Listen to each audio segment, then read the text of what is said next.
Okay. Hello, everyone. We are going to have our, I guess this is our third reading group on optimal planning, specifically sampling based optimal planning.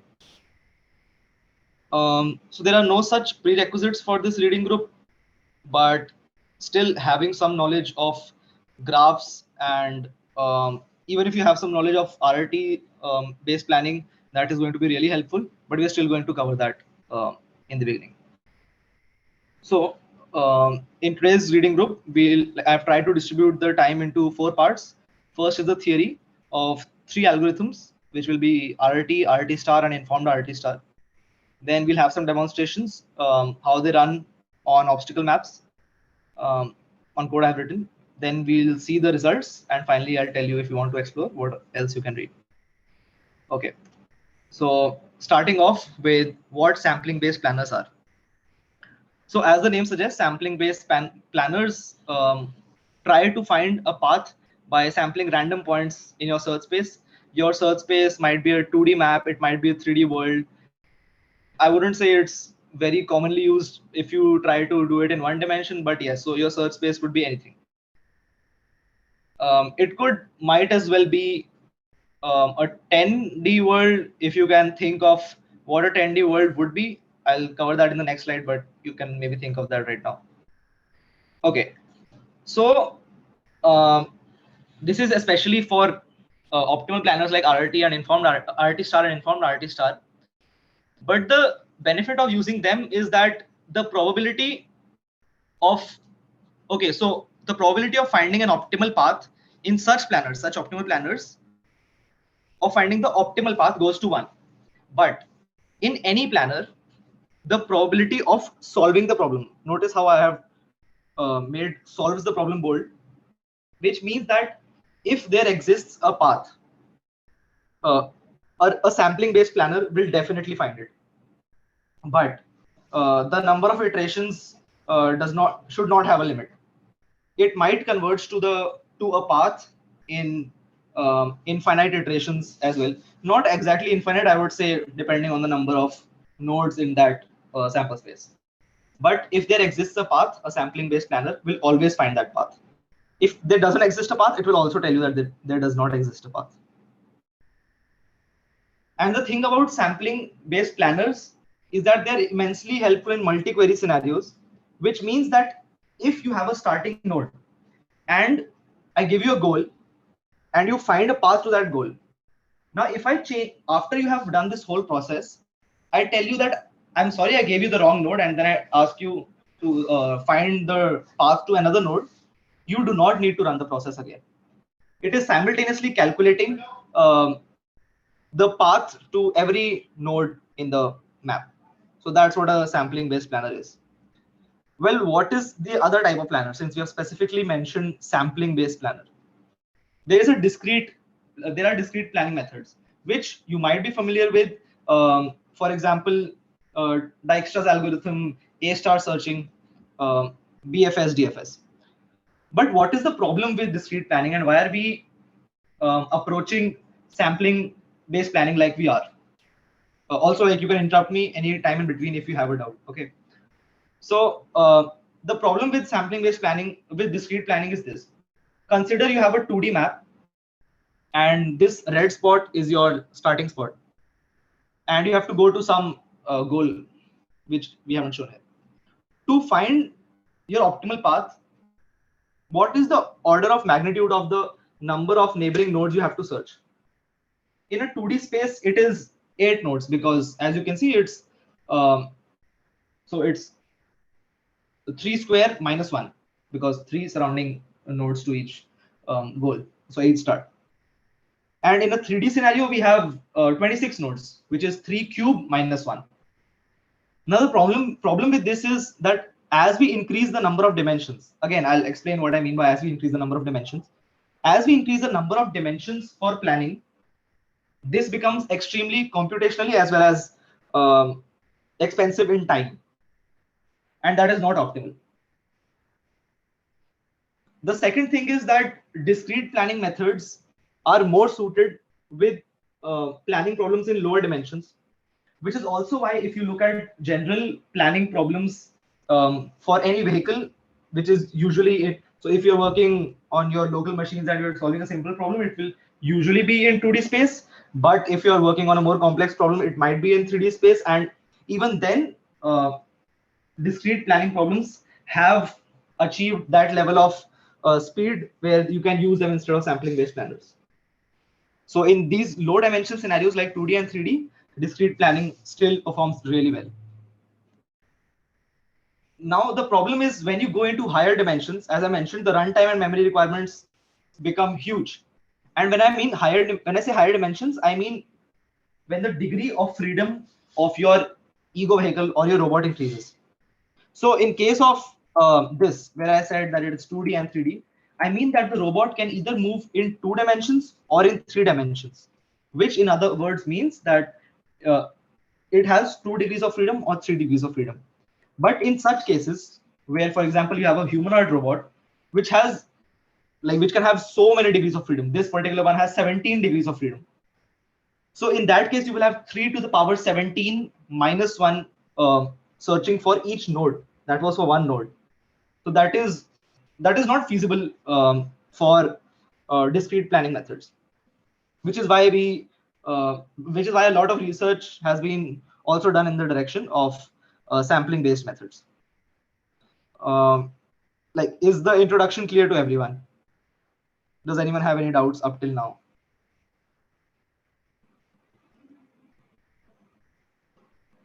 Okay.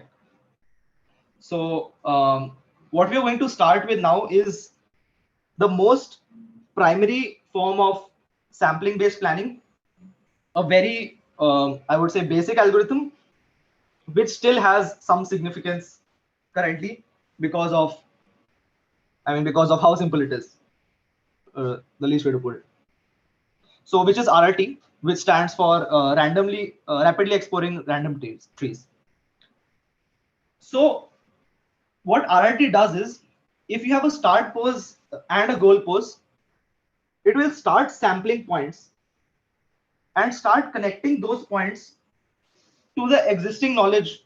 So it uses the existing knowledge of what all points you have sampled in the past, and then it tries to connect them and form one path. This might I might have not explained it optimally right now. I will explain it in the further slides. But just think of a planner which randomly samples points in your space, connects them, and tells you if it found a path or not. Now, this is not very good because it just tells you if it found a path. And although this is very good for most planning problems where you need to tell if there's a path or not, this is not optimal in case of real world scenarios where you need, first of all, a smooth path, and second of all, a short path. So here are some features of RRT, which is that it connects each sample to its nearest neighbor only and disregards all other nodes which are in its neighborhood, which is not good because that is the information you have and you should be using that. Apart from that, it cares about finding a path and not finding the optimal path.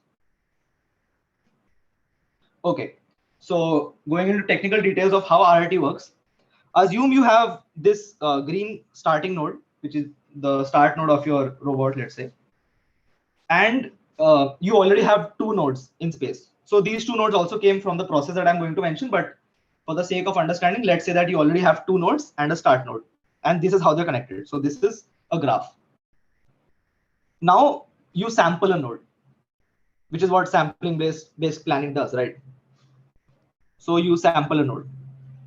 Now what RRT does is it finds the closest node which already exists in the graph, which is closest to this new point, which is this. Now there is one factor in which is in each of these algorithms, and in RRT, it's in all of these algorithms, but what it does is it limits how much far that node can be. For example, if this node had been here, I would not simply have connected this. Okay, I'll come back to this once again. So you found the closest neighbor. What RRT does is it says I found the closest neighbor. I'm going to join and add it to the graph. If there's no obstacle, if there's an obstacle, I'll just ignore it and start sampling again. So let's assume there was no obstacle in between. If there was an obstacle, you would just ignore that and resample. So there was no obstacle. So what you did was you just added this edge here.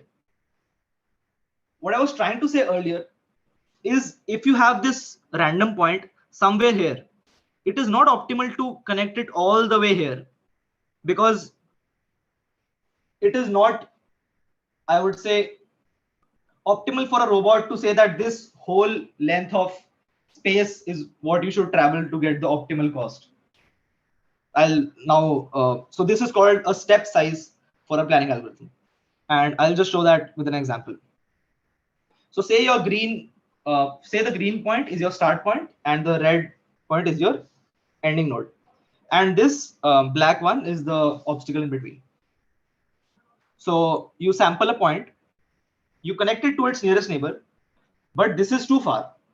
And the problem about, another problem about sampling points far off is you might not converge to your goal pose. Because if you keep sampling points here, and since it's a uniform sample, at some point you will sample points here as well, and this will just keep on diverging and not converge to the goal pose. So say you sampled a point here and you found the nearest neighbor, which happened to be your start pose. You take a step in the direction of this sample node. So your planner finds the nearest node, checks for all points in between the green and the brown circle. If for all points in between, there is no obstacle present. And if there is no obstacle present, it takes a step in that direction.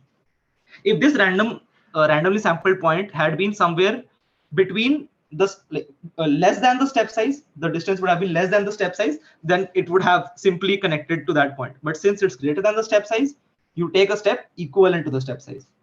So you sampled a point, found the nearest neighbor, took a step. Then you sampled another point, found the nearest neighbor. Let's assume this was the nearest neighbor. Then you take another step. You sample another point, but this time you find that while joining to your nearest node, there will be some obstacle in between. In this case, you sampled a random point here, but you calculated your step size to somewhere here, and you found that between my closest node and the step which I'm going to take, there is no obstacle in between. So even though there's an obstacle in between my random sample and my nearest node, I can still go in that direction because it will not affect my path. I won't have any collision. So I took a step here. But in this case, you would have collided with the obstacle if you took even a small step in that direction. So it ignored this. And so it keeps on sampling, and yeah, it makes a path as such.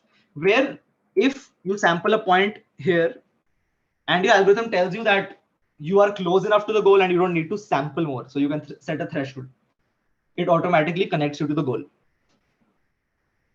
So this is how your planner randomly samples points, finds the closest neighbors and connects them, and stops when you're close enough to the goal, and then tells you that you found an optimal path.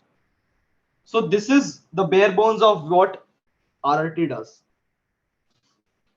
And yeah, so till now, does anyone have any questions? We'll wait for 2 minutes because this might be a new concept to some of you.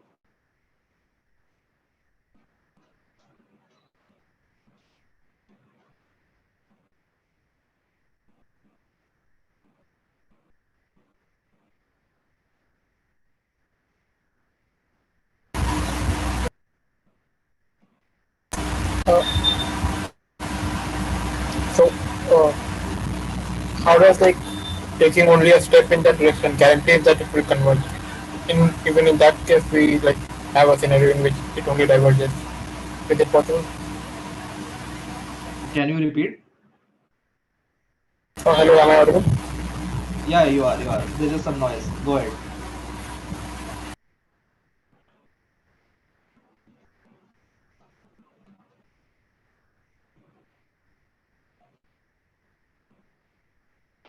Mohit, if you are not asking, then may I ask? No, I was asking that. Yeah. Suppose a point is far enough. So you said that if we try to connect those points, it might happen that we get some kind of a diverging scenario in which it never converges to our point. So does only taking a step in that direction guarantee that it is going to converge? So okay, that's a very good point, that even if that node, so okay, let me go back here. So even if this node was here or it is here, it has now an equal probability to increase or decrease our chance of getting a better solution. But if we did take a step size, if it was here in fact, and we did take a step size here, it would have taken longer for me to go back down here. Does that make any sense? Because since there's an equal chance of it to go in any corner, we would have had a really haphazard graph in which there would be points connecting all over the place. Okay, another way you can think about this. Okay, so the step size is something which you tweak for your specific use. It's a parameter. Now, depending on how many obstacles you have, you might want to make the step size bigger or smaller. So if you have a map which has very dense obstacle, which has obstacles very near to each other, and it's a very dense obstacle map, it does not make sense for you to have a larger step size, because in almost every case, like I would say 99% of the cases, whichever point you sample, and if you try to see if any obstacle lies in between, you would always find an obstacle if it's a bigger step size. I'll show you that in demonstration, just remind me. But just imagine that you have a very dense obstacle map and you have a big step size. So for each step size, you would surely find one or the other obstacle in between, and you would not be able to take a step. But if you had a smaller step size, there would be a higher chance that you find some free space to sample in between. And what I meant by the thing I said about having the points in corners is, okay, so if you have that point in the corner, is it possible for me to draw? Okay, if you have a point here, it would have connected it instantly to this if there was no limit on step size. And if you have a point here, it would connect instantly to this, right? That would mean that this node, which I know is closer to the start node, in 2 iterations would have reached from here to here, which is not optimal. And if I had limited my step size, it would have gone here and here. Does that make any sense? Which would still not be very bad for the planner. But we surely know that this is. And if we had, since it's uniform, if we had chosen these 2 corners, then it would have gotten obstacles in between and would not even have considered them. So I would say in common scenarios, it is not wise to totally omit the step size factor. Okay, got it. Yeah. Just Someone else had a question. Can you please explain how the algorithm works if it finds obstacle between the last node it was on and the next sample node that it has chosen? So, okay. So in this case, for example, right? Yeah. Okay. So when you sample a new node, you check in your list of nodes, what is my nearest neighbor? Then you find that node, and here I have represented that with a dotted line. So the new node and the nearest neighbor you found. Okay, now, so just sorry for interrupting you. You mean what did you said that in the set of nodes we have, so it should not be on the last node we were on. Like if we had sampled a node which was nearer to the green node, so it would have connected. Yeah. Okay. So got it. It will always find its closest neighbor because that is how the graph would grow. Right. Yeah. And okay, that reminded me of another point I wanted to say about how we find if our path is complete. So say you sampled this point and you connected it to your graph. Now the algorithm is constantly checking if for each node that you're sampling, if the distance between that node, so which in this case is this node, it is constantly checking if the distance between the new node and your goal pose is less than your step size. Because if it is less than your step size, you can automatically, and also if there is no obstacle present in between, if these 2 scenarios are met, then it automatically connects your last node to your goal pose. Does this make sense to everyone? Because for any point that you now sample, this is going to be the shortest path between those last two nodes. By last two nodes, I mean that last node and the goal post. And also you can take a step in that direction. So this is how the algorithm would know that it has reached its final iteration. And how it would find what its path was when it came here. So it needs to have some memory of how it came here. It just keeps backtracking. All these nodes in a graph know who their parent is. A parent means that its parent means that which node it is connected to, which was there before it was there. So for this is the parent, for this is the parent, and so on. And then by backtracking its parents, and until the parent is equal to the start node, it keeps on iterating and then says that yes, this was my optimal path. Notice how this has been totally ignored, because this is contributing nothing to the, not the optimal path, sorry, not the optimal path, a path. So this node is not contributing anything to the path of the RRT. Is that clear? Does anyone have any other doubts? Otherwise, I'll move on. Yeah, just am I audible? Yeah. Yeah, so say there's a node and our algorithm is in search of the next closest node.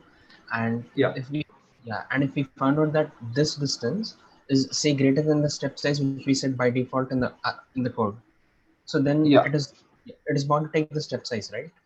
Yeah. So that means the distance between two consecutive nodes is always going to be less than or equal to the step size. Exactly. Yeah. Thank you. So yeah, that is, you could say that is one of the features, but that is more like an implication of one of the constraints we said. Any other questions? Okay, then so this is RRT.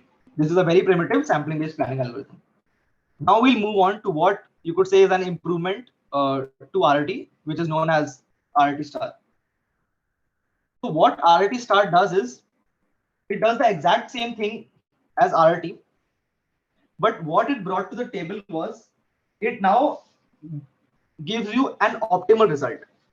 Maybe not in a fixed amount of time, but it is asymptotically optimal, which means that it will surely give you the optimal path if you let it run like for infinite iterations. It does so by employing a feature which is known as rewiring, which I'll explain in further slides. What rewiring does is, it uses the information of the nodes it has already sampled apart from the closest node. It uses the nodes in a certain neighborhood and helps all of them as well. And it does so by, like, after the initial path is found, it can still keep on running. After that path is found, it can still keep on running to improve that path. So that is how it can ensure that you get an asymptotically optimal path. But you might have thought of this, that if it is asymptotically optimal and it might run for infinite iterations, it sometimes can use up a lot of memory, because it needs to simultaneously keep track of so many nodes. And since it's using its past neighbor information, it also needs to constantly access the information of its neighbors and their node positions. So here's what an RRT star does. So for the sake of giving an example, assume that we already have 3 nodes and we have that green start node. So now we sampled a point, and similar to RRT, it finds its not closest neighbor, but the neighbor which would give it its least cost. Okay. So for example, if this had been its closest neighbor in terms of the length of the line joining both of them, if this point was somewhere here, it would have, if this were RRT, it would have joined with this. But if you think about it logically, it makes more sense for us to join this node to this node, because it ensures that the path from the start to this node is the shortest. You could think of this as being far-sighted instead of short-sighted, because if you were to connect it directly to this one, although it would reduce the distance from that new node to its immediate neighbor, it would have made going to that node more costlier in the bigger picture.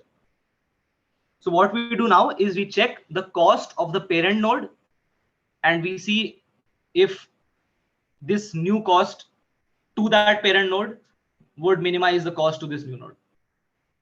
I will repeat this sentence. So we want to connect this new sample node to not necessarily the closest node in its neighborhood, but to the node which would ensure that the cost of going to this new sample node is least from the start node. Does anyone have any doubts in this? I can explain this again. Okay, so now that we have found the node which minimizes the cost to reach this new sample node. Okay, so for now, assume that it was less than the step size. We connected if there's no obstacle present. Okay, similar to RT. What we do now is we have another parameter apart from step size in RT star known as the search radius. What the search radius does is, for every node present in a specific search radius, taking search radius from this new sample node. So a circle or a sphere, depending on dimensions, with the center as this new sample node, and in a specific search radius, we accumulate all the nodes which are present there. I should also mention, apart from this node which is already its parent. So for every node, what our aim now is to see if this new sample point can somehow help its neighbors reduce their cost. So what that would look like in a graph is, you now collected all points in its neighborhood. You took these 2 points, not this point because it's the parent of this new node. So you took these 2 points. Now for each of those points, okay, so for each of those points, what you want to see is, if I were to connect my new node with that point. So can I draw here? 1 second. I probably can't. Let me check. Okay. So I want to check that since I know the cost from here to here to here to my sample node, if I were to go to this node through my sample node, would it be cheaper for me to go through my sample node or through the existing path that my graph already knows? So in the case of this node, it's a direct line joining the start node to this node. So it's already cheaper than going through this sample node. Right. So you ignore this node. Now take the case for this node. Say that right now, the cost of going to this node in this graph is say 10. Okay, just remember this number. Just say that right now the cost to go to this node through these 2 edges is 10. But the cost of going to this node is 5. And also the Euclidean distance between these 2 is 3. So obviously going to this node having a cost of 5 and then going from here to here having a cost of 3 is much cheaper than going directly from start to this, which is a cost of 10.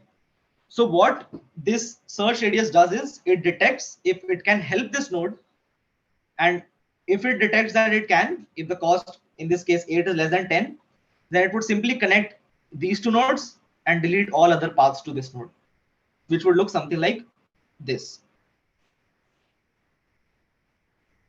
This process is known as rewiring.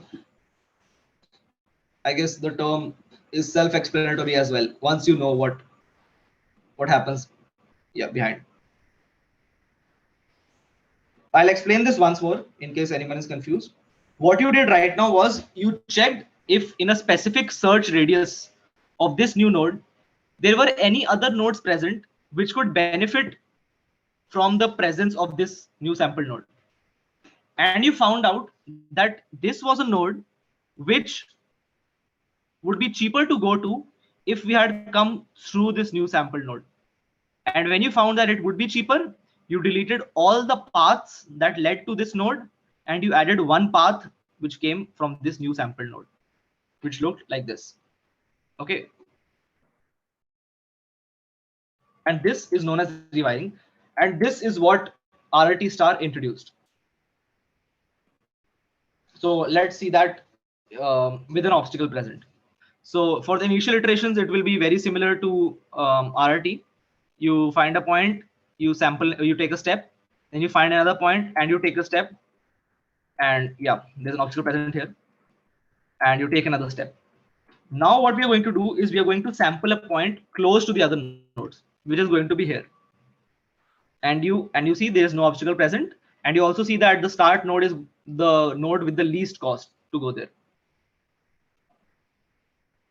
You join it. Now, okay, so if I remember correctly, you needed to first connect it with its nearest neighbor and then check which neighbor has the nearest cost and then connect it to that. Otherwise, you would always end up connecting to the starting node, which is always the least cost. Yeah. So you found out that this was your closest neighbor. You connected it to the start node. Now you looked in a search radius. You found that there is one node which would benefit from this new sample node if you went through this new sample node. So you deleted all edges that led to this node and added one edge from this new sample node, which would look like this. So physically what this means is, look at the distance you would have had to travel if you were to go to this point. It would have been this and this. But now because of rewiring, you have to travel only this distance. And you would perform this operation for all nodes by checking in their neighborhoods. So yeah, right now for the sake of this example, I'm showing only rewiring in one node, but you would do this for all nodes. And similar to before, you would backtrack and find the optimal path.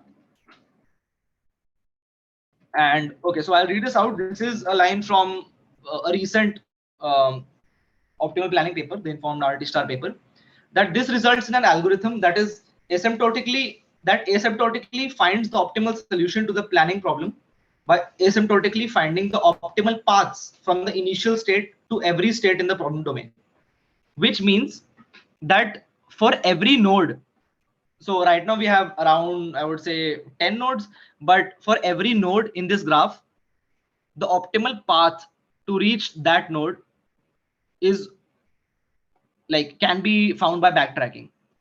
It will not happen that the optimal path from this node was supposed to be through this node, because otherwise it would have lied in the search radius. It would have laid in the search radius and it would have been corrected, but it is optimal right now. So by finding optimal paths from the initial state to every state in the problem domain, which is also the definition of the term multi-query. This is inconsistent with the single query nature and becomes expensive in higher dimensions. So as I explained earlier, it will be extremely expensive in higher dimensions if we perform multi-query searches, because even in sampling-based method, if you were to find the optimal path from from the start to each node, it would still be extremely expensive because of the number of dimensions, even if it's a sampling-based method.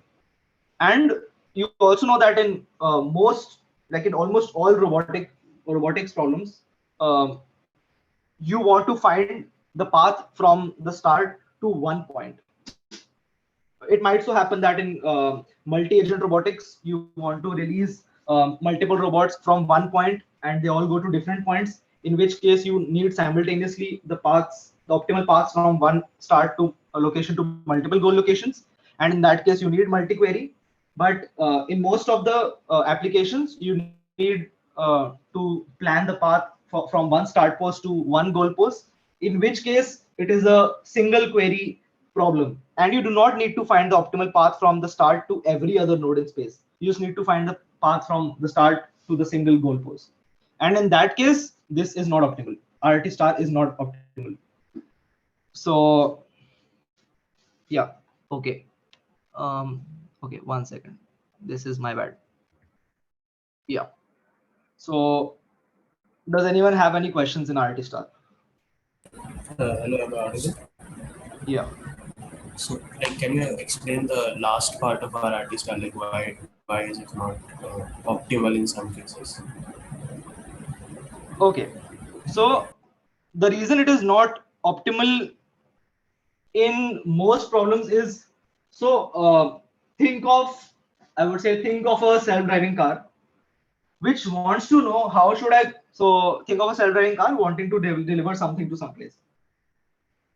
Or even think of Google Maps, which will tell you the optimal path if you tell it your destination. In that case, you want to know the path to a single goalpost. But what RT star right now is doing is it is performing rewiring for every new node that you sample without the knowledge that, okay, so for example, if your graph, this graph, let me grab the laser pointer, if this graph had reached here, it would still be performing rewiring even here without taking into account the fact that rewiring here has absolutely no effect on your optimal path for a goal which is down here. Rewiring here has absolutely no effect. It does not take into account that fact. So in such cases, it is not useful for you to like, okay, I will explain this again in how you can solve this, but for single query natures where you just need to find one path, it is not optimal for you to find the optimal path to every node in your search space. Right now, RT star is finding the optimal path to every node. For example, okay, so one good example I can give is right now, it does not at all matter if I have the optimal path to this node, because this is not my goal node. And yet RT star is going to correct this path. So this is how RT star is going to make the optimal paths for every single node in the search space, which is good for multi-query scenarios. For example, if I had two robots which had to leave from here and one had to go here and the other had to go to the goalpost, then it's like really good because now I have the optimal path to both of those points. But in a single query nature where I have one robot which needs to go from here to the goalpost, that is not very optimal. And yeah, got it. And another problem, which I guess I already mentioned about a minute back, but so this is one real life problem which, okay, so I'll just tell it now. I'll ask something later on. But another problem here is that once you have found the path, once you have found that this is not the optimal path, but this is a path, does it actually make sense for you to keep sampling points? Because RT is still going to keep sampling points after it has found a path to try to make it optimal, which is what I meant by asymptotically optimal paths. Does it make sense for the sampler to keep sampling points here, knowing very well that the path lies here? Does it make sense to sample here? And if it does, then why? And if it doesn't, then how do you resolve that?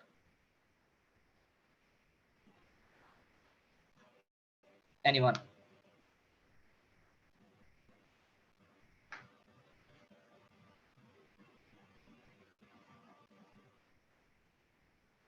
Okay, I'll repeat my question.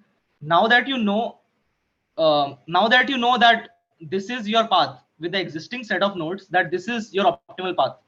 Keep in mind with the existing set of nodes, because overall in the bigger picture, this is not the optimal path. The optimal path would touch this obstacle and go from here to here. But knowing that this is your current optimal path, to improve this solution further, does it make sense for you to sample a point here? If it does, then why? If it doesn't, then how do you resolve this, or how do you tell your algorithm about this?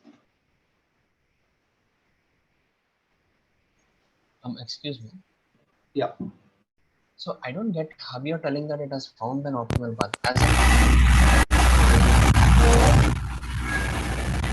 There is a lot of noise coming from your end. No, it's from Mohit side. Yeah, no, it's the okay. Yeah. So say like you found a path, like from the green dot to red dot, you found the path. But how are you able to say that it's the optimal path? Because you were talking about sampling in some other space, but then at the first place you don't even know if that's the optimal path. Okay, so with the current set of nodes and edges, is it possible for you to go from the green point to the red point in some other path? So even forget about the edges, just think about the nodes. Is it better for you to go from the green point to the red point through some other path? Is it going to be cheaper with the given set of nodes? No, it's not. But then we know that, right? I mean, for the code, how does the code know that like the whole image is like this? Okay. That, Okay. So with each node, there is associated a cost, which is equal to. So if I were to say in programming terms, the cost of each node is equal to the cost of the parent of each node plus the distance between that node and its parent. I'll repeat that. Everyone listen to this carefully. So the cost of each node is equal to the cost of its parent node plus the distance between its parent node and that node. This is how backtracking is performed, and every node keeps track of its cost. Now, when a new point is sampled, this cost is what it uses to compare whether that new node is going to help it by reducing its cost. And that is how it makes sure that it is at the optimal stage that it can be.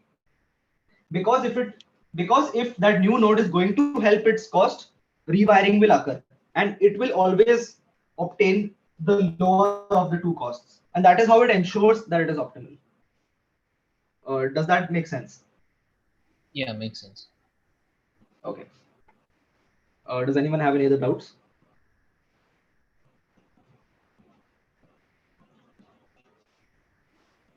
Just correct. But then, like, say you found a path, you got some x cost function, but then how do you know that that is the optimal path? Because there might be other paths, right?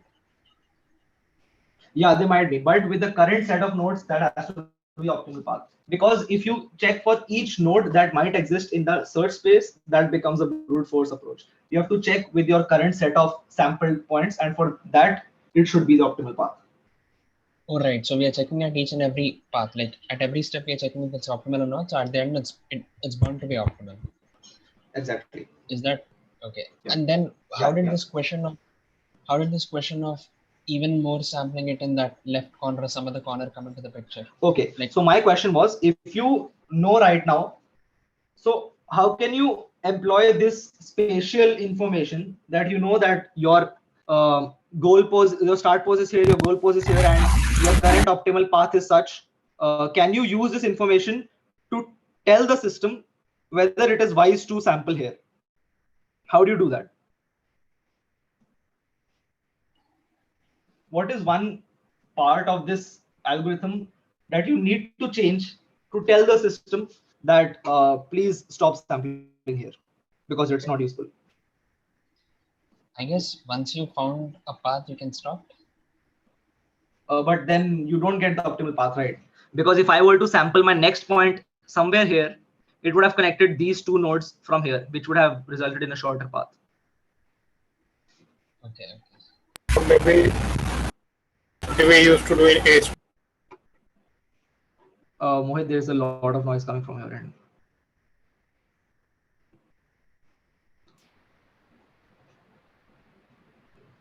You can type it out. I can see the chat. Yeah. Yeah, go ahead. Yeah, I was saying that once we have found one path, then maybe we can decrease the radius of the nearest neighbor space that we want. Okay, how would that help? Like, won't it backfire in the sense that the nearest neighbor radius helps you, like it enables you to help your neighbors, and that is what you want to do when you are like finding the optimal path. What you want to do right now is to tell the algorithm that don't sample in that corner.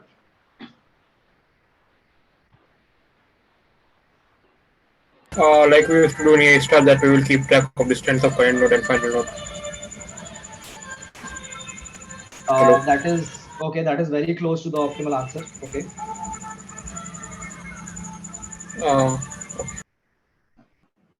Yeah, so what you're saying is kind of a heuristic, right? Yeah, heuristic, exactly. Yeah. So, okay, does anyone else have any other answers? Yeah, Avi, I saw your answer as well as Sarat's answer. Yeah, Avi, you as well mean heuristic, right?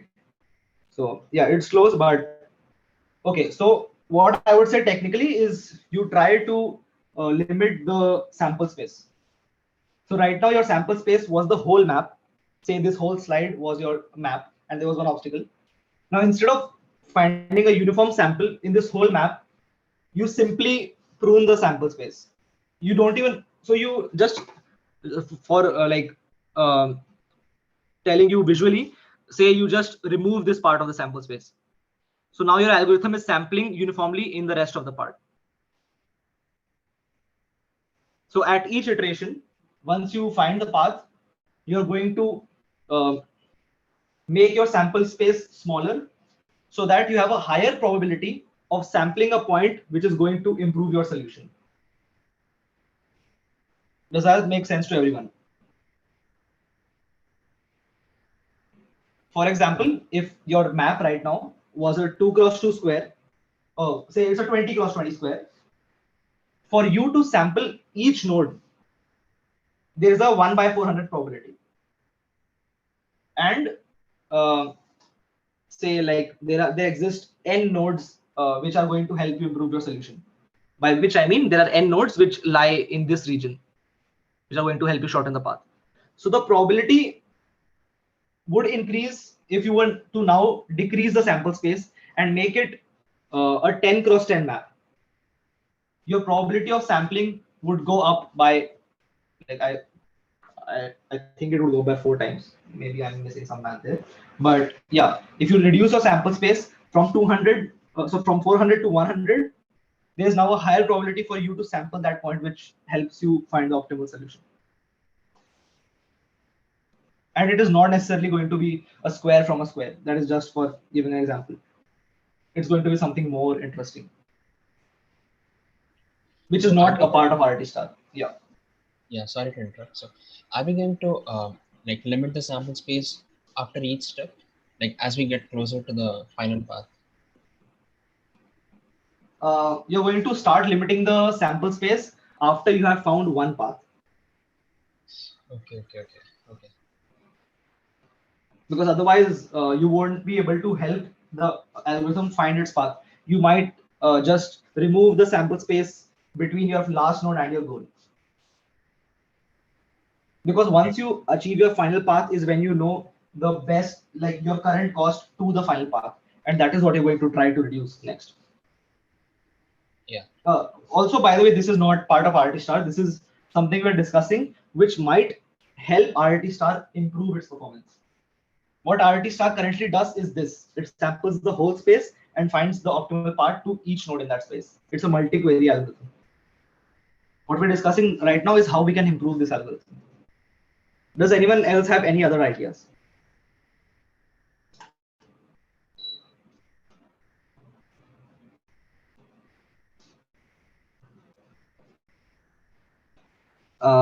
Okay, I guess not then. So any other idea, any other doubts, in fact? Are RRT and RRT star and how RT star improved on RRT, are all these things clear? I'll give for the idea. Yeah. Hello. For the idea, so we could do like something like this, that I mean, like we are like sampling, we are randomly sampling every point, so we can like for centered at our final point, we can apply a Gaussian to the whole space, so that the probability of finding the parts around the final point will increase as compared to those as we go away from the final point.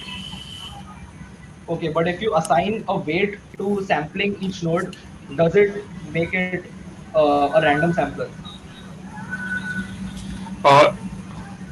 Okay, that's true. It then makes it a discrete searching problem, right? Because it is going to search in that set of nodes. So yeah. Also, if you think about it, there is an equal chance of reducing the cost if you sample a node here, which is going to connect you directly here to here. There is an equal chance of reducing the cost near the starting point as is near the middle and near the end. So you can reduce the cost anywhere in this path. Yes. And if you extend what you said to finding, like giving more weight to a set of nodes which lie close to the current path that you have instead of just to the goal, then what you said is exactly what I'm going to tell in the further slides. Yeah, yes, I'll go on. Yeah, so like, can we try something like we know the set of nodes which are leading to the target, and now like just like we took a search radius, like we can take something like of a search radius around each node, and we can try sampling some node in that area, and then like we can see if the cost decreases if we connect it to the parent of the node which is taken as a radius. Okay, so I'm glad you brought that up, because what I want to show you now is okay, 1 second. So what if, like, assume that this is okay, like, okay, I'll make it proper then. Say that this is the path that you found. Now if you were to search for the search radius for each node, you would surely find an optimal path around this current path. But in a global sense, the optimal path should have come from here. Yeah. And you would not be sampling any points from this space if you were to sample around each node.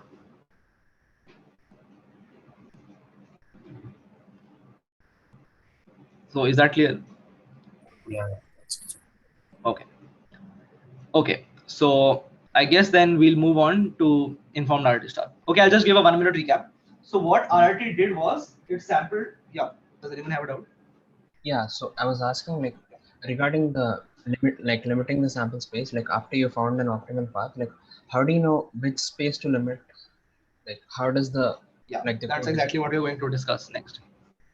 Yeah, that's what we're going to discuss. So I just wanted to recap RRT and RRT star. So what RRT did was it sampled random points, found their nearest neighbor and connected them if no obstacle was present, and that is it. It just found if there is a path. It found a path, not the optimal path. What RRT star improved upon that was it started connecting the paths to its neighbors as well, and using that it asymptotically found the optimal solution, which means that by correcting the neighbors for each node, it is now trying to improve the local costs for each node.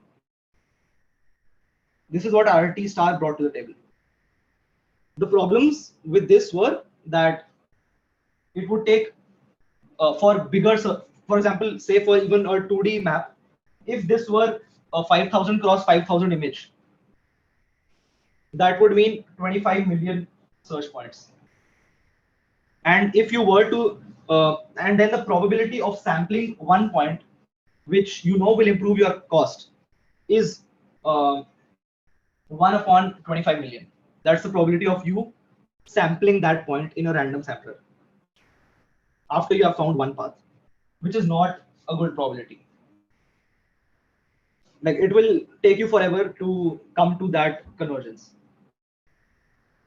So to solve this problem, an algorithm known as informed RRT star was developed. So this was developed as the PhD thesis of Dr. Gamble, which I believe was during his stay at University of Toronto, I believe. So he developed this algorithm which works exactly on limiting the search space, as he said, after we found a path. So here's what it does. It performs exactly like RRT star until the path is found.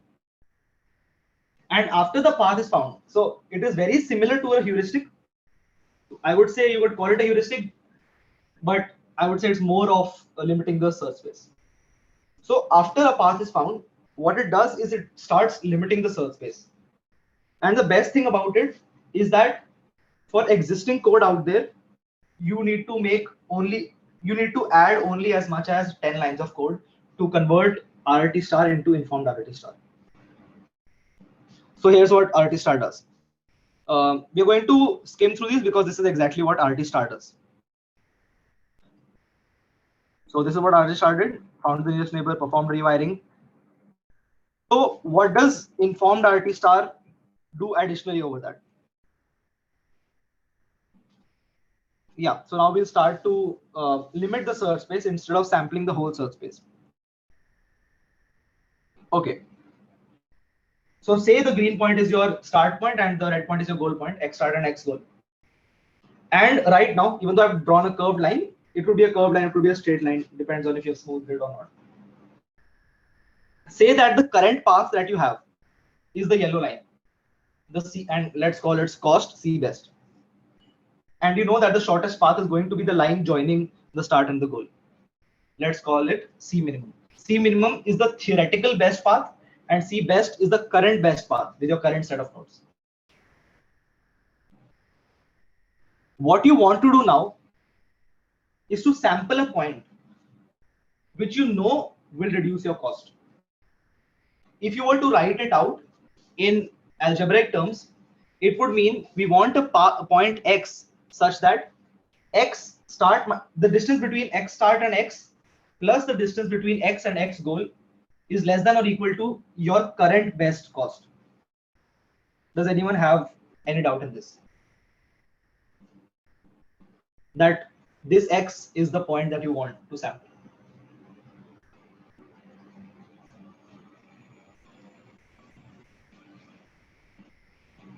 Okay, I guess not. So since it's clear to everyone that X is a point you want to sample, say you are in a 2D search space, so a simple 2D map. This would mean, so this is the exact same equation, by the way, the one on top and the one on the bottom, that the distance between X start and X plus the distance between X and X goal should be less than or equal to C best. Can anyone tell me if they have seen this equation anywhere? What this equation is? I can guarantee that all of you know what this is. Triangular inequality. Not exactly. That would be greater than or equal to. And also that would be greater than or equal to C min. Was it the property of hyperbola?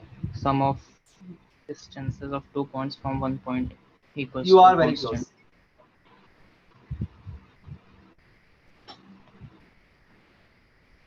You are very, very close.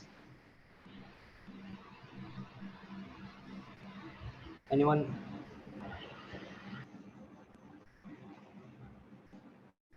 Is it that ellipse mate has to focus? And exactly. So yeah. This is the equation for an ellipse. So distance between X start and X plus distance between X and X goal should be less than or equal to C best. So this is like what an ellipse looks like in Euclidean terms. And it's a 2D ellipse since it was a 2D search space. So what if we had a 3D search space for this? What does this equation now signify?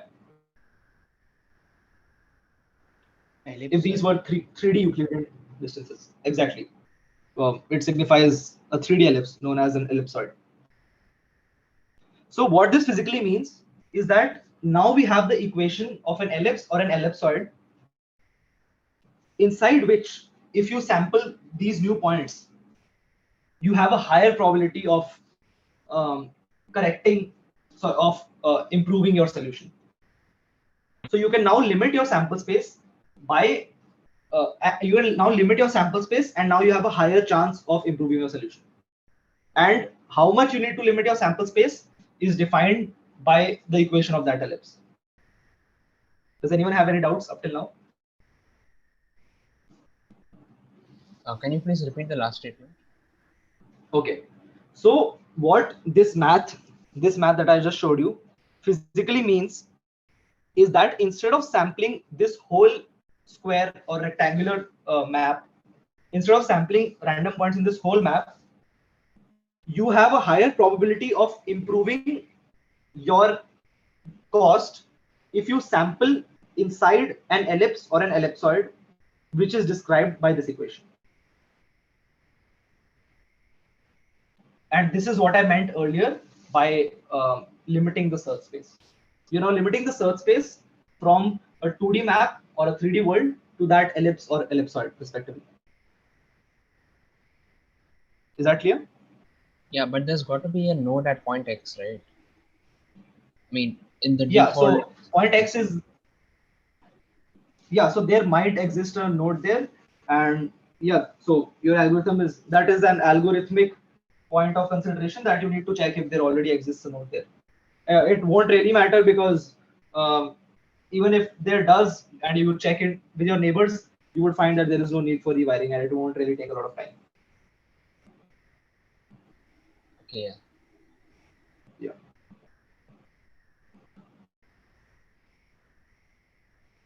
Anyone else? Does anyone have any doubts up till now? That how this is helping us achieve a better cost? Okay.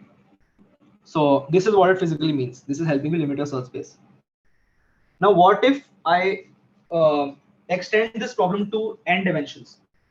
As I earlier showed you, n dimensions would mean a robot with higher degrees of freedom. It might be a humanoid robot.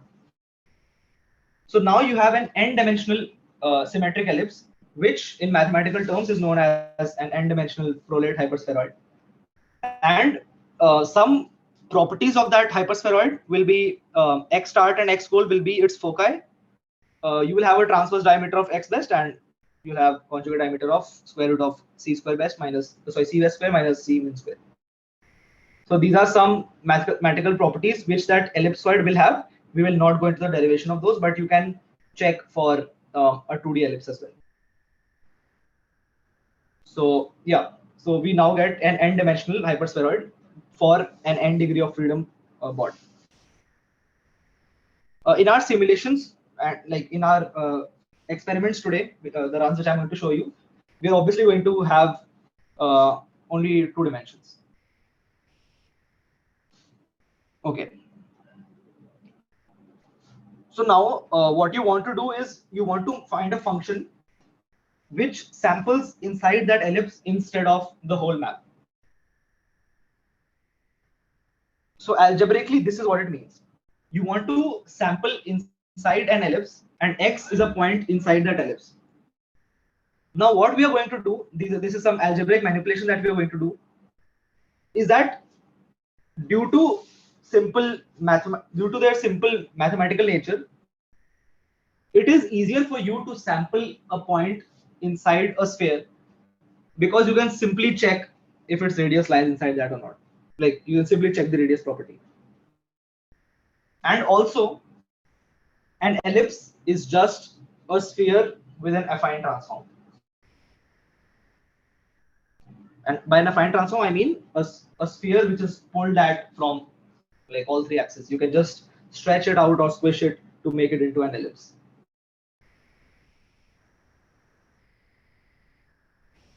Can everyone visualize that? Or does anyone have any doubts? That an ellipse can be written in the form of a sphere. Yeah, in the form of a sphere, and x center is just a linear transformation to translate the center of the ellipse and the center of the sphere. So what this equation means is that to sample a point from that ellipse, you can sample from a sphere, apply an affine transform to make it into an ellipse, and then translate it to also coincide with that ellipse, to make its center coincide with that ellipse. It's just a mathematical transformation. Does anyone have any doubts in this?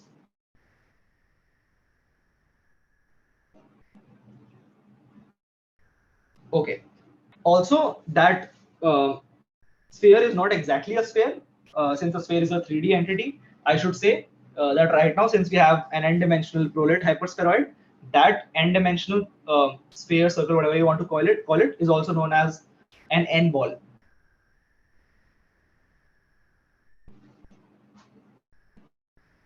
So you're going from an n ball to an n ellipse. Okay, cool. So right now we're going to do, yeah, go ahead. So you told after affine transformation, the sample node is going to become the center of the ellipse, right? Like the n-dimensional ellipse. Yeah. Yeah. Okay. Yeah.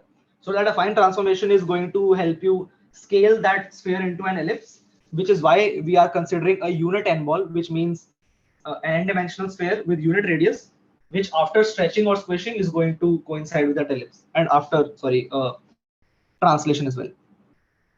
So what we need to do right now, okay, so what all do we already have? We have x ball, which is simply an n-dimensional vector. If I were to say in programming terms, it's just an n-dimensional, like n cross 1 vector with points between 0 and 1, random points, such that like a square plus b square plus c square so on is equal to 1, is equal to some entity d which should be less than 1, which means that the magnitude of that vector should be less than 1, which also means that it should be inside a sphere of radius 1. So we just have an n cross 1 vector. So this is something we can easily obtain in programming, this x ball. X center is the center of that ellipse. Simply the x start plus x goal by 2. So what we need to find right now is L, that affine transformation. And the math to find L is slightly out of scope of our reading group. So we'll not go into details. But we use to calculate L, to calculate this affine transformation, we use a technique known as Cholesky decomposition, where L has a property that L into L transpose equal to S, where S is given by this equation. X minus X center transpose into S into X minus X center is equal to 1. So by applying these two, this is known as Cholesky decomposition, we obtain an L with this value. L is a diagonal matrix with all of its elements equal to square root of c bash square minus c min square by 2, and the first element is c bash by 2. We will not go into this mathematical exercise of proving that, but you can look up Cholesky decomposition. An interesting thing which you can notice is that all the diagonal elements are in fact the conjugate diameter, which also tells us how much we need to stretch. So the conjugate diameter is going to tell you how much you need to stretch the ellipse by, right? That is what the affine transform, the L value is trying to tell you. Is that clear? And the first element is the transverse diameter. But basically the transverse diameter in the first element, the conjugate diameter for all other elements, and everything divided by 2. Just trying to give you a sense of the pattern here. We're not going to derive it though. A lot of math which is involved today is extremely high level and postgraduate level. So what I want to give you today is a physical sense of how we are implementing this algorithm. So what we have done right now is we have found this value of L. But can someone tell me what we still lack in this algorithm? So L is an affine transform, which you can also call as a scale factor. So it's just a scaling factor for that sphere into the ellipse. And it is like stretching and squishing about those like the axis of your principal axis. And X center is a translation vector to translate to like perform translation from the sphere to the location of that ellipse, center of the foci. What do we miss in this equation? Can someone think?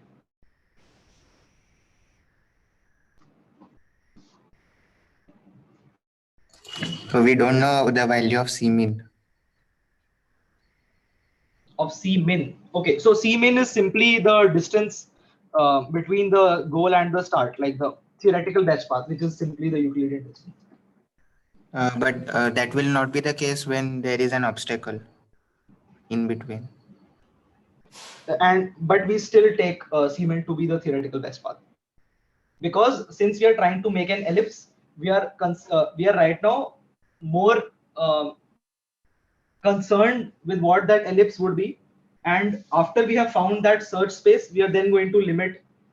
After we have limited our search space by building that ellipse, we are later, while sampling, going to check if an obstacle lies at that point or not. So what we are doing is not trying to let the presence of an obstacle or the obstacle map affect our math right now, because that would also make the ellipse dependent on the obstacle map.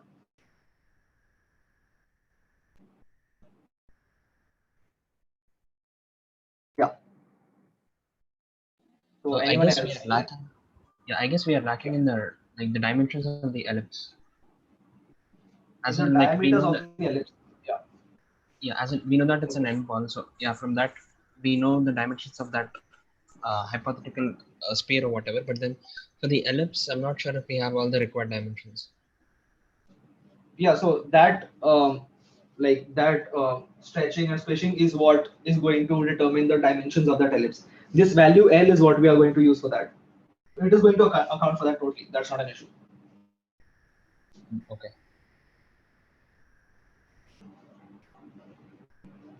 So your axes are defined by C best and C min, and L already is a function of C best and C min, so that won't be an issue.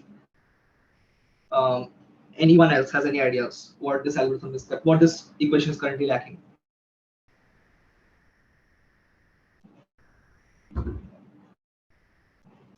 Okay, so I mentioned in between that we are currently performing this affine transformation about the principal axis of the sphere to find that ellipse.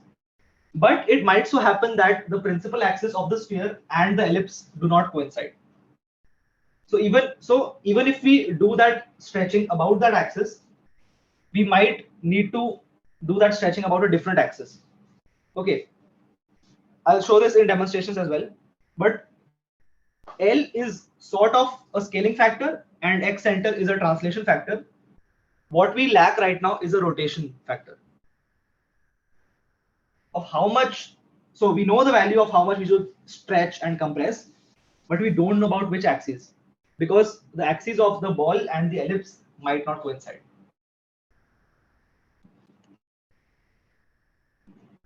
Is that clear to everyone?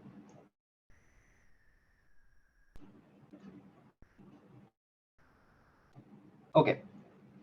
So we introduce a new term called C, which is a rotation factor for our to achieve that ellipsoid. And to calculate this, we are going to use the SVD, which is used for unitary transformations from hyperspheres to n-dimensional ellipsoids. And yeah, I have included a link for all of you who want to see how the SVD is used to perform these transformations. But for now, let's assume that this is a claim that we know is true, that SVD is going to help us perform these transformations. Now, this problem of finding the orientation from an n-dimensional ball to an n-dimensional ellipse is known as the Vaba problem, which we are not going to solve right now. But this is what the result of the problem is. It also employs SVD, and after SVD, so SVD gives you U sigma V transpose, and the Vaba problem tells you that this rotation matrix should be U into a diagonal matrix, and in fact an identity matrix with the last term as mod U mod V into V transpose. So you can watch this video as well as some references I have attached to the end. You can Google Vaba problem as well, and you will find out what this problem helps you solve. So it helps you align the coordinate, coordinate frames for the ball and the ellipse in an n-dimensional space. So solving that problem, we find out that we have a rotation matrix of called C with this value. In these two slides, we have done some math, which unfortunately is out of the scope for today. But I just want you to appreciate what we are doing in a physical sense right now. That for computation's sake, we have reduced our problem from an ellipse to a sphere. And we have applied scaling, rotation, and translation to align that sphere to that ellipse, like to make our computation simpler. And to calculate that rotation and scaling, we have employed some linear algebra techniques known as Cholesky decomposition and the VAVA problem. Another thing I wanted to mention, I forgot, I think, was that L also accounts for the fact that if you are stretching that sphere out, your distribution should still remain uniform. It should not happen that if you are stretching out the sphere, that at the ends of the ellipsoid, you are sampling irregularly.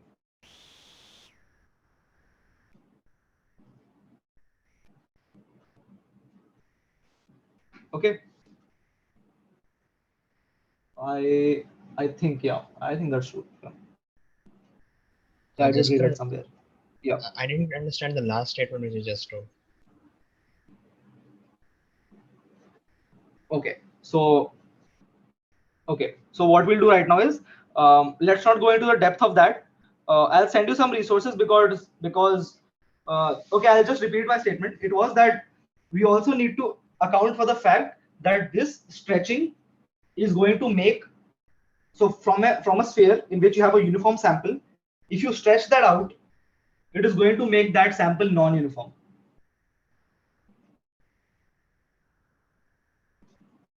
Because at the ends you are increasing the volume. So L also accounts for that. We'll not go into the detail for that, like how it does that, but just keep in mind that for performing the stretching and converting the n ball to an n ellipse, the affine transform is taking into consideration the fact that it will make the sampling non-uniform in the n ellipse. Yeah. Cool. And yeah, okay. Also, yeah, like also like at its core, like if there's a sample point and you need to go to say the final destination, and for that we've talked that this ellipse path is like the good one because of all the reasons which we just discussed. But then like after finding an ellipse path, like how do we know for sure that there is some, there are some nodes on that path? Because like, correct me if I'm wrong, like we have to go through a path where a node is there, right? Or we can just go in random space. I don't understand. Can you repeat? Like, yeah, what I'm saying is that, like, how do we know for sure that there are some nodes on this path of this ellipse? Because if there are no nodes, like, what is the point of? No, so right now you are trying to sample a point. Okay. So what we did in RT and RT star is we sampled a point randomly in that whole, like in this whole slide space, in this whole rectangle, you were sampling points and then connecting them, right? Yeah. What this whole algorithm introduced, informed RT star introduced, was a modification to that random sampling function. Instead of sampling in height and width, so instead of finding a rand of height from a width, you are now finding a random point inside that ellipse. All we are changing now is the sampling function. That's all. The rest is exactly the same as RT star. So you are now trying to find a random point inside a limited space, and that random point is going to be later decided by RT star whether it should become a node or not, by the same like principles of step size and search radius. Yeah, sits well. Yeah. Okay. So we found L and we found C. So world frame. Yeah, what is this world frame? Okay, so the world frame is the initial principal axis of the sphere, and you're trying to align it with the ellipsoid frame, which is the principal axis of the ellipsoid. Yep. So the n sphere is right now centered at the world origin, which is why you're calling it a unit sphere. You're trying to just sample between 0 and 1. So you're trying to align the principal axis of the sphere, which is the world frame, with the ellipsoid frame. And that's how you're calculating the rotation matrix. Okay, thanks. So now we have L and C, and yeah, so the SVD is used by the VAVA problem. So now we have a lesser, okay, I'll just read the statement out. We now have a less complex form to sample from, which means that to sample from an ellipse, we have converted it to a sphere, which is a less complex form computationally during sampling. And instead of sampling from an ellipse, we can now simply take a sample from the sphere, and the rest is taken care by linear algebra. Okay, so this is the pseudocode that was presented in the paper. So what we're doing in the pseudocode is we're calculating first Cmin, which is the theoretical shortest distance between the goal and the start, the x center, which is the center of the ellipsoid. Then we are calculating C from the Waber problem, which is a rotation to the world frame. The only two parameters that you need for this is x start and x goal, because you know that the principal axis of the sphere are the main axis of the coordinate system. All you need to know is where the x start and x goal lie, and you will align your current ellipsoid with that ellipsoid, the rotation matrix. Then you calculate the L. You calculate L, R1 and Ri are just some variables you used, and then you fit them into the diagonal matrix. So R1 was C max by 2. Yeah, R1 was C best by 2, and then you had subsequently square root terms, which you can see here. And then all you needed to do was to sample from a unit n ball, and then you fit that in the CL x ball plus x center equation, and you found a random point. This is in the case when you have found one path, which is also shown by the fact that C max is less than infinity. C max is in my notation we use C best, right? So if C best is infinity, we know that we haven't found a path yet. So your optimal path has infinite cost. In that case, you simply sample uniformly. But once you have found a path, you start limiting the search space. Using this code, you have now found a random point by limiting the search space after you have found one path. Does anyone have any doubts up till now? Okay, I'll open this again. Yeah. Does anyone have any doubts? Otherwise, we'll start seeing the code.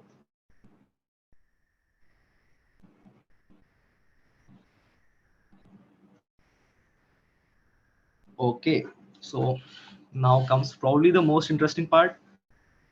Okay, I guess I'll have to share my whole screen, right? 1 second. Let me know when you can see my screen. Yeah, it's visible. Okay. Yeah, we can hear. Okay, so what we are going to do now is we are going to randomly generate a map, just a random obstacle map, and we are going to run RT, RT star, and informed RT star on all of them. And I want you to see the difference between them. Okay, so number of iterations I'm setting to 3000. This is the convergence iterations. Okay, so first we are going to run RT. Just see how it finds a path and when it stops. Okay. 1 second. Yeah. So it found one path and it stopped as soon as it found the path. And it is just randomly sampling points and the tree is growing.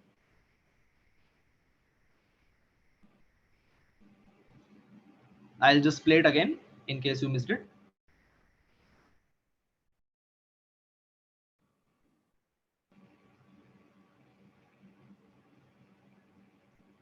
And since it's a sampling based planner, you might not get there fast, but you will surely get there. As I said, it's not RT, but RT star at least is asymptotically optimal, which is why it's taking this much time.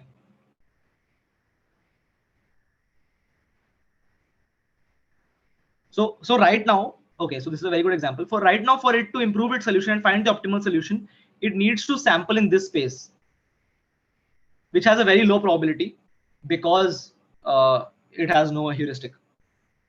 Yeah, and now it's sampled in that space and we have one path, which is not the optimal path, as you can clearly see. Okay, now I'm going to run RT star.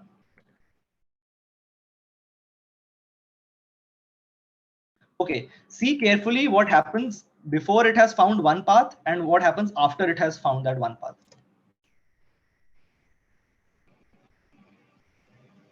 And now it is just randomly sampling points and checking for each point if it is reducing the cost or not, and it is simultaneously improving the path. Another thing which you can see right now is that all the points are right now. So if you pick any node right now, that is, you can tell the optimal path from the start node to that node. The graph is such. And if I show you RRT again, okay.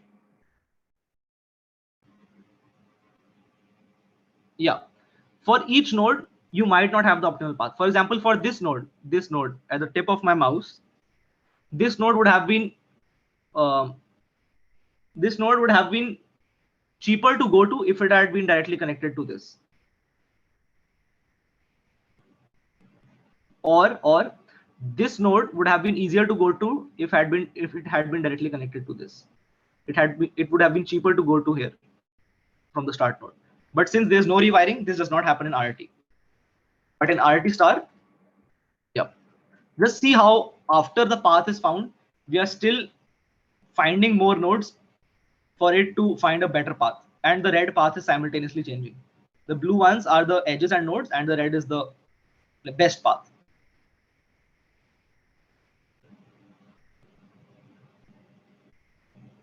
Okay. But still, you can see that it has uniformly made the graph throughout our map. Right. Okay. Another thing, what I'll do right now is I will now share only one window, which is going to be our map, so that you can see it clearly. Yeah. Can you see it? Yes. Okay. So as you can see that right now we have sampled uniformly inside the whole obstacle map. And for each node, if you start backtracking, that is the optimal path that you will need to get to that node.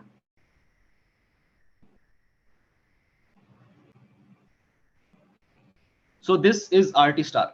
Okay. So again, back to my whole screen. Okay. So this is RT star. I am now going to run informed RT star. Let's see how we are limiting the search space. I hope I have set ellipse 1. Okay. And also see the ellipse which will be formed after you find one path. Okay. So right now it's behaving like RT star.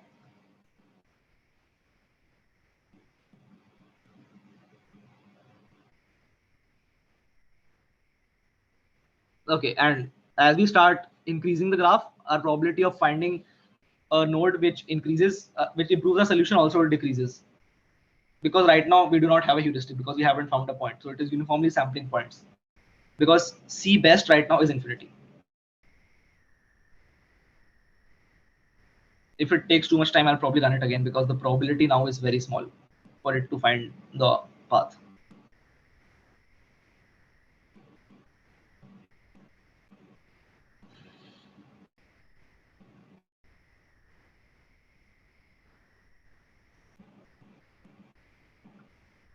Can you guys see the rewiring happening like live?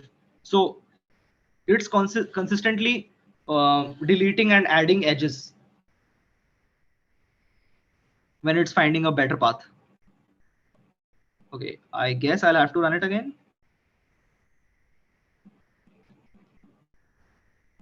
Okay, I'll probably run it again because now the probability for it to find the path is even smaller. Okay, it found the path. Okay, now just see that how we are limiting the search space. That those gray lines are the ellipse, and now we are sampling only inside the ellipse. Yeah. And now in even lesser time, it has found the path that RT star found after 2000 iterations. It took only 800 iterations. And the ellipse, the dimension of the ellipse are also dependent on the current path cost. So the ellipse is getting narrower and narrower as we are approaching the best path, which is a function of C best and C min. Yeah, just look at how small our sample space now is and how much computation we are saving.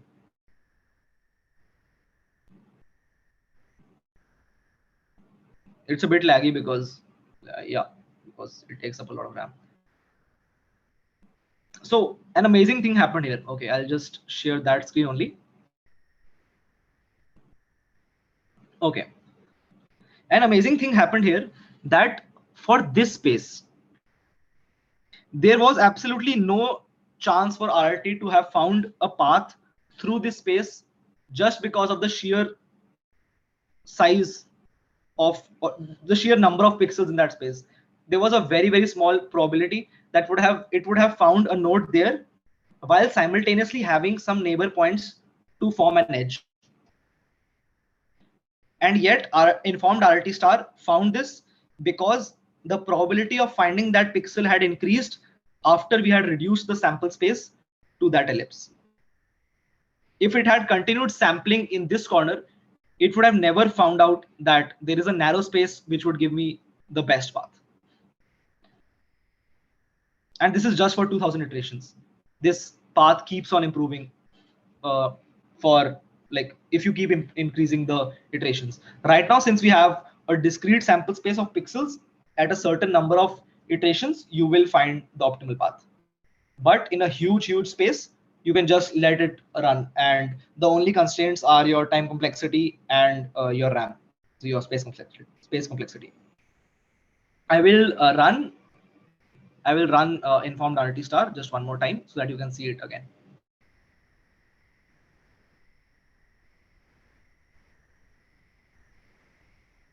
Okay.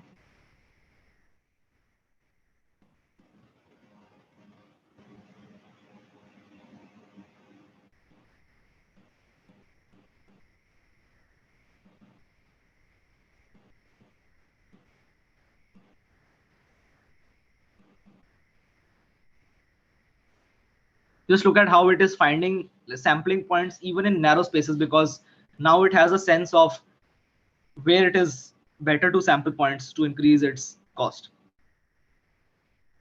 Yeah. If I had increased the number of iterations, it would have found a path through here, because that is clearly better. But for that, right now, for the sake of time, I just kept the number of iterations lesser. One more thing which Mohit brought up initially was, what if we increase the step size by a lot? So what I'll do right now is I'll make no obstacles. Like, I'll set number of obstacles to be 0. Let's just run informed RT star once again. Oh, 1 second. Sorry. So let's set number of obstacles equal to 0.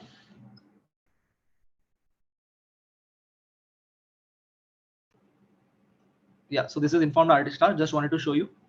It is going to converge to a straight line, like an exact straight line which connects both of them. But for that, we need a lot of iterations. It has converged to that right now. You probably can't see it clearly, but it is very close to a straight line. And just look how narrow the ellipse is, how narrow our search space now is.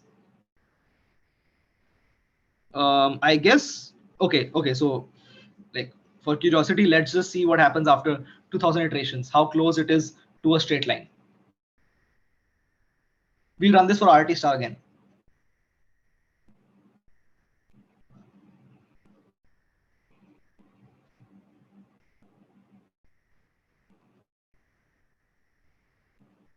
The reason it is getting slower and slower is because of the number of nodes it has to keep track of, and the number of nodes it has to rewire for, because neighborhood nodes increase also, since it's now sampling in a smaller space. It has now gone to 10 iterations per second. It was earlier 120 iterations per second, in case you didn't see.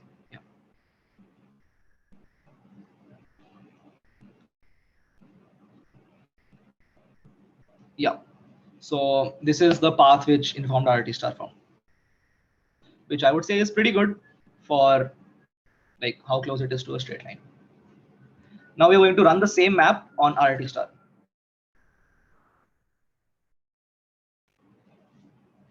And since it's 2000 iterations, it might find, I don't know, since it's random, it might find a straight line. But let's see if it finds a straight line.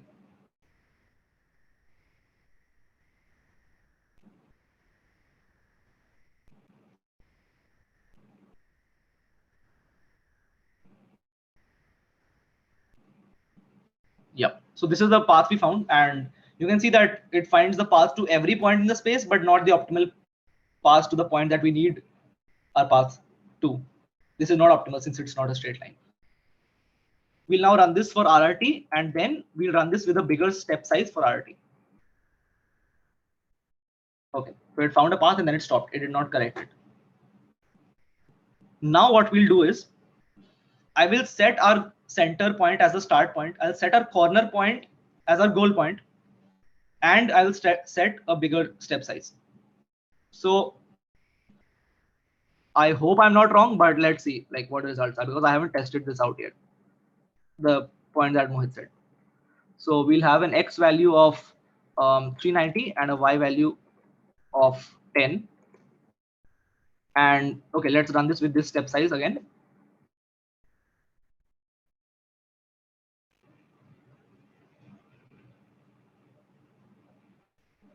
Yeah, I guess I should have kept that knot in such a small corner because it is going to take forever.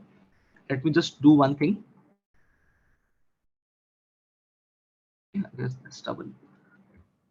Let's keep this at 370 and 30. Okay, I guess it's not going to quit. Yeah. So let's run this at 370, 30. Yeah.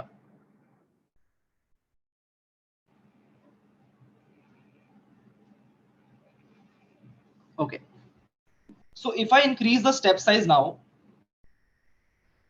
what is going to happen is it will find the path in lesser time, which is what I believe confused, like led to that question, is that it is going to help in this case. But I'll show you this. I'll show you what happens with a better step size. Let's make this from 12 to 32. But I'll also show you in the presence of obstacles. Okay. So we instantly found out the step size. Ignore this. This is for RRT star. We instantly found out the optimal path. I'll run this again just for the sake of comparison. Yeah, instantly found that out. But what if we had some obstacles?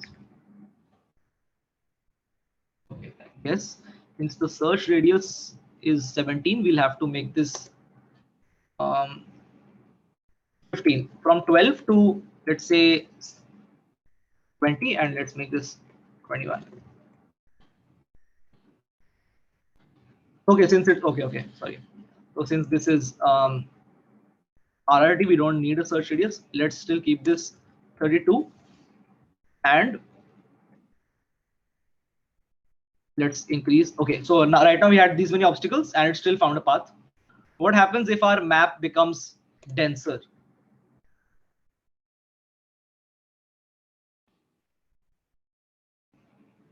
In each path, it is detecting some or the other obstacles are present, which is why it is now slowly making that graph. Okay, I'll increase the step size even further.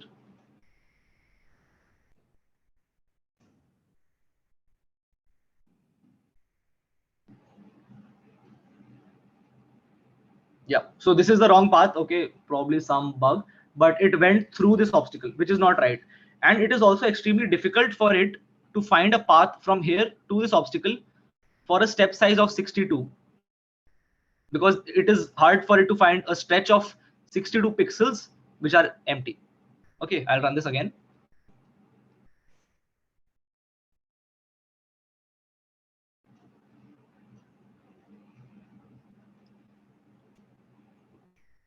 Yeah, so as you can see, it went through an obstacle, which is the wrong path.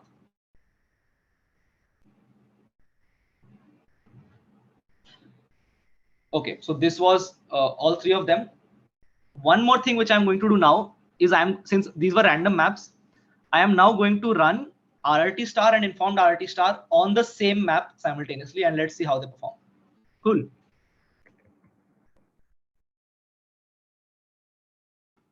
And I guess this is okay. Let's set the number of obstacles equal to 200. Let's see. Yeah. So this is informed RRT star.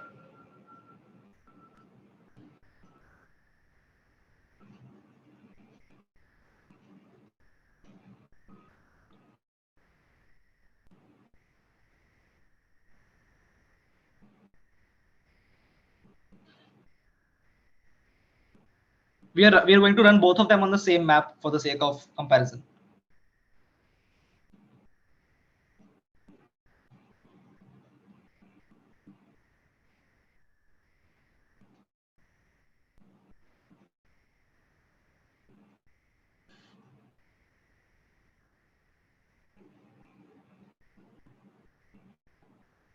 Okay, there will be no wait key in between, so like just stay focused.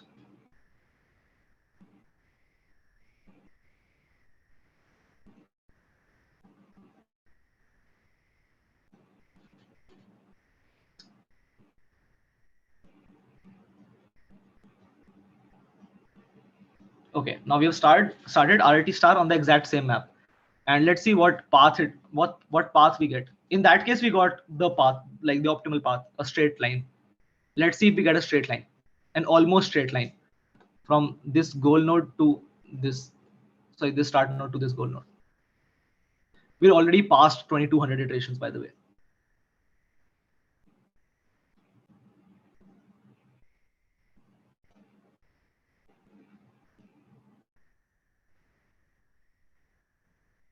Exactly. Okay, you can ignore this.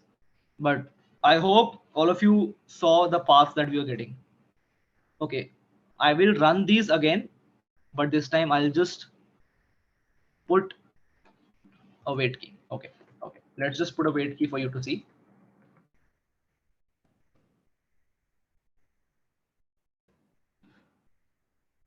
And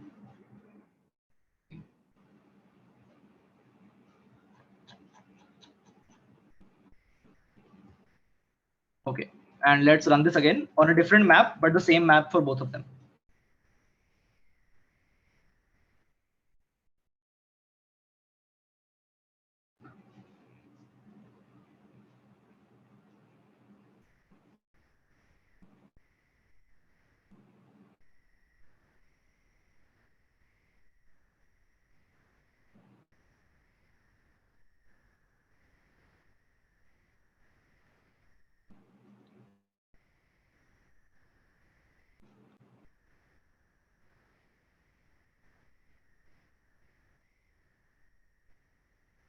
Okay, I guess 3000 iterations were a little too much, but let's wait anyways. So informed RT star is already at the almost optimal path in 2000 iterations, but let's see like what happens in 3000 iterations for RT star.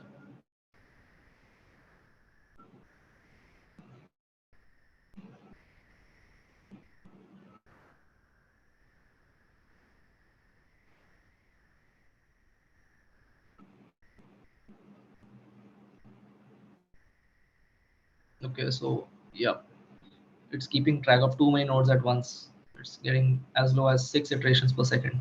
By iterations per second, I mean nodes sampled per second. So this is the path that informed RT star found. Okay, keep this in mind. I am now going to run RT star. So this is informed RT star. Yeah.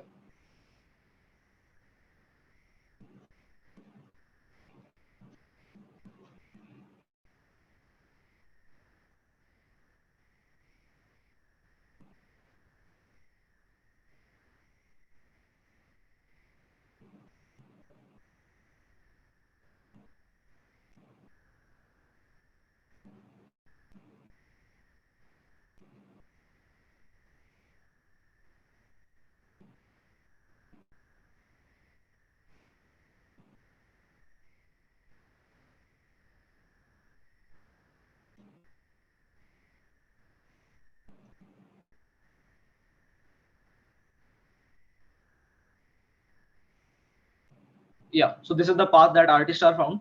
And if you remember, informed RT star had found a path from here through here, like beneath this obstacle, which was the shorter path, if you think about it,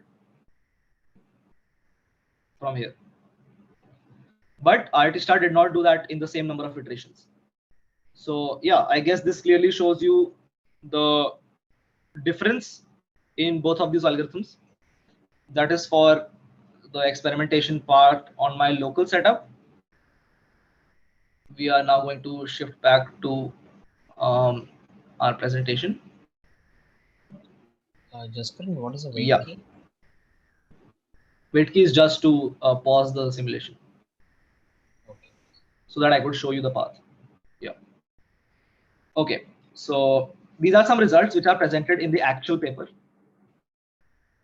So at 59 iterations, 175 iterations, and 1142 iterations, it took 1142 iterations, even though it's asymptotically optimal, it took about 1,000 iterations for it to find the actual optimal path. So the distance was 100 pixels, and it found C best equal to 100 in about 1,000 iterations.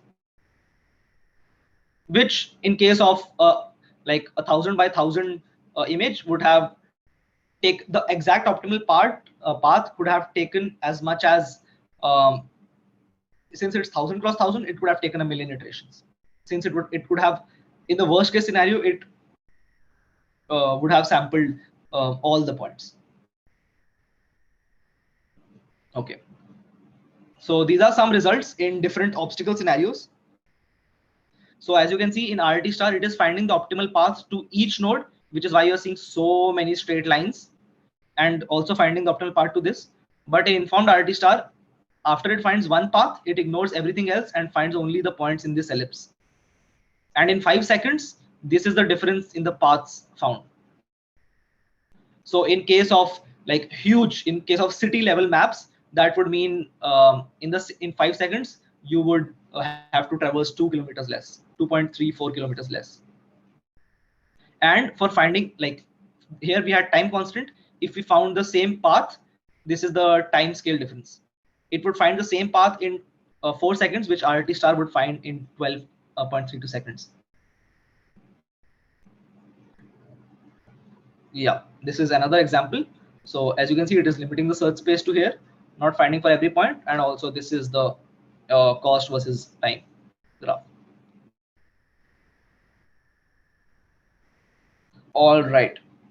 So for some conclusions, these are some advantages of IRT star over RT star. So informed RT star starts converging to the optimal solution faster because we have now limited the search space. And because of that, we now have a higher probability of sampling a point which we know will improve our solution. The other thing is we can find paths in occlusion cases as well, which means that if you have a corridor in a room, in a building, if you have a corridor with the width equal to the width of your robot, or with the width of the corridor is equal to the width of your robot plus 1 millimeter. In that case, you have a very, very small chance of sampling that point, considering other corridors are huge. That is exactly what they have shown in this image, where this path is so small as the edge, which is why it is taking forever for this algorithm, for RT star to find that path. But informed RT star simply finds it because the ellipse is so small that now you have a higher probability of sampling inside that corridor. Wait, how was it able to go through the obstacle in the previous slide? It's not going through the obstacle. There's a very, very narrow corridor here. Okay. I can maybe increase the image size. Give me a second. Yeah, I don't know if it's still visible, but there is a corridor here through which it is going. I'll just show you. Are you able to see this PDF? Okay, you can't. Okay, so I'll share the paper with you. In the paper, they have given the exact dimensions of the corridor which they tested this on. But take my word for it right now that there is a very, very small gap, which might be as small as the dimensions of your robot. And RT star still finds it, which is what I mean by it can find paths through occlusion cases. One more thing is, like coming back to Mohit's doubt, that in this case, if the step size were so big that for every point, for any point, if you sampled another point, if you were like, if your last node was inside this, in most of the cases, you would have sampled some point either above or below, and you would have always found an obstacle in between. So to accomplish this path, you need a small step size to go through between. In a bigger step size, there will always be some part of the obstacle occluding. Okay. And finally, the single query nature of most real-world problems can be simplified using IRT star, which I explained that it accomplishes that problem over multi-query problems. Okay, so these are some further resources which you can see to understand better what I explained today. I'll also be sharing this presentation if you want to go over it. So these are some resources, and yeah, that is the end. Are there any questions? So can you take me to any slide that has the image of RRT or like informed RRT star picture like the previous slides? Yeah, this works. Yeah, works.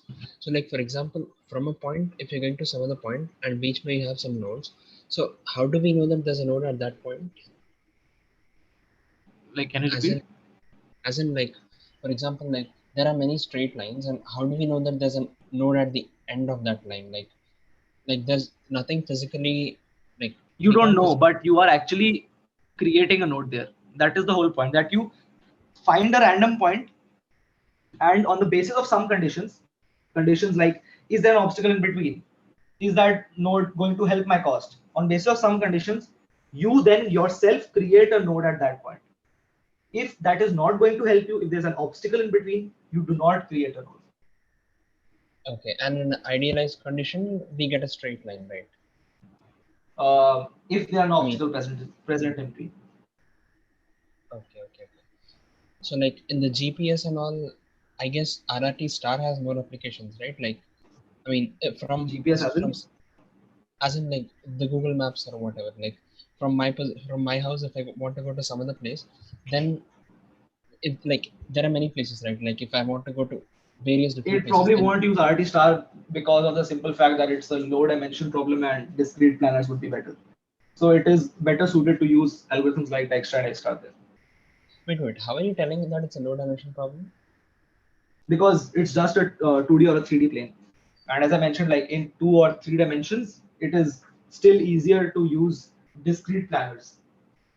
But in higher dimension problems like humanoid robots, you have so many degrees of freedom that it becomes a higher dimensional problem. Okay.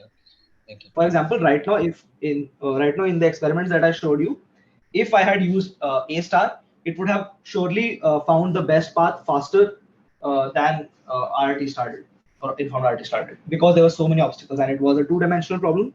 So the search space is also not huge. Okay, thanks. Any other questions?